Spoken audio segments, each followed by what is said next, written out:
Good morning guys. Ayan, ang dami nating ano ngayon guys. Kiti-kiti. Ayan, live food tayo ngayon. Pakain natin sa isda natin. Let's go. Samahan niyo ako. So ito guys, once a week tayo nagpapakain ng live food kung meron. Yan, excited na siya guys, oh. Yan siya. Yan, once a week tayo nagpapakain ito. Hindi everyday guys, ha. So yan,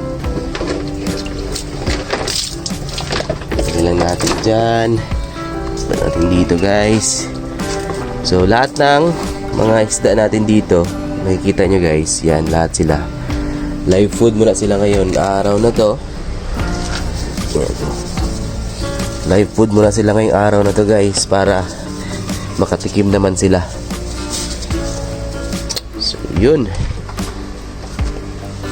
yan, may betta fish tayo dito na ano guys, dalawa na lang. Yan sa dalawa. Yun yung natitirang beta natin na inalagaan. So soon guys, magbibenta ulit tayo ng beta. Yan. Dito meron din mga molly.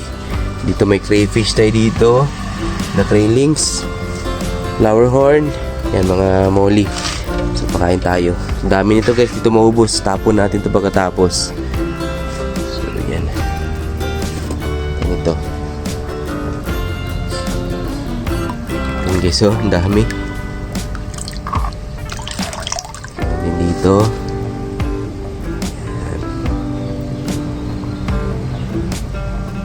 Yan guys, para madami silang makain. Pag hindi kasi, ay pag nabusog na kasi mga isda, mga ka-keepers, diretso na yan sila guys, hindi na sila kakain yan. So pag nagutom ulit, doon naman sila babalik sa pagkain. So ngayon, yan, mga gutom sila. So okay, so ito guys, nagkulay-pula yung ating snail dahil sa pinapakain natin na guys, na tawag nito, nung meron tayong gel food na may kulay pula. Ayan, nagkulay pula yung ating snail guys. Dapat sa flower horn yun siya. Ayan, kulay pula.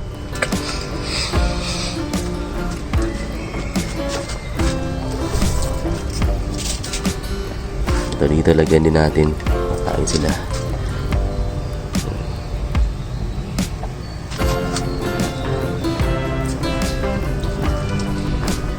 Next, flower horn naman natin guys, konting-konti lang pakain natin. Hindi naman ganun kadami dapat.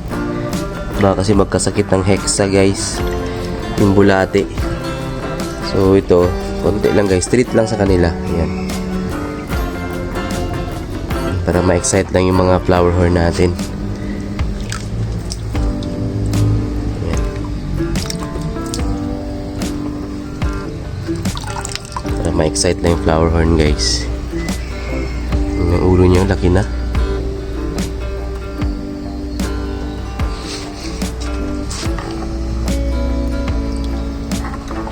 Dami ito guys, oh, puno.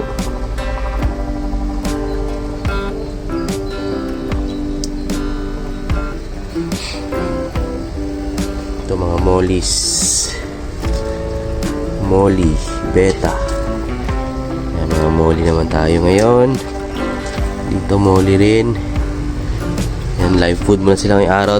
Tapos bukas, ngayon kasi is Thursday, bukas Friday guys, balik naman tayo sa feeds, sa ating gel food na may enhancer. Ngayon, ito muna, kiti-kiti. Ito, paborito to ng mga goldfish guys. Tingnan nyo.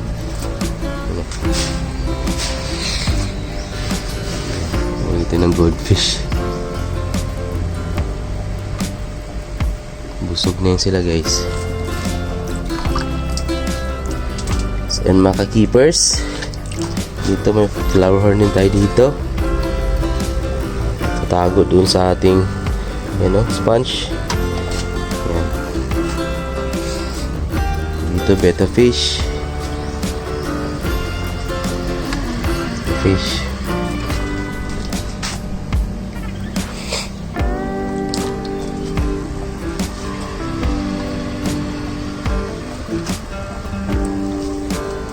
Yan. So yun guys, tapos na. Lahat na napakain. Yan. Dagdagan natin yung iba. Pag nakita nyo guys, ubos na. Ayan. Dagdagan natin. Pag nakita nyo, ubos na. Kasi tapon din natin to guys. Kasi maging lamok na to mamaya. Oras lang yan guys, maging lamok na. Pag ganyan nakalaki yung kitikiti. Pero kung medyo maliit pa yung kitikiti guys, umaabot yan ng mga 2 days bago maging lamok.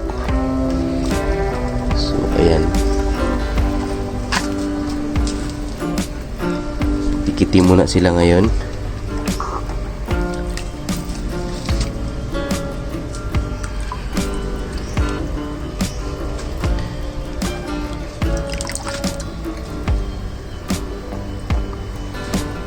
So yun guys, salamat sa pagsabang ngayong araw na to. Dami oh.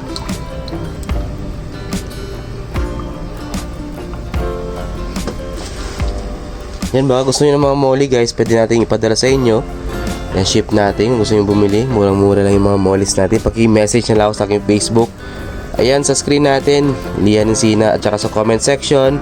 Check nyo yung link at saka description ng video natin guys. So maraming salamat. Good morning, fish out.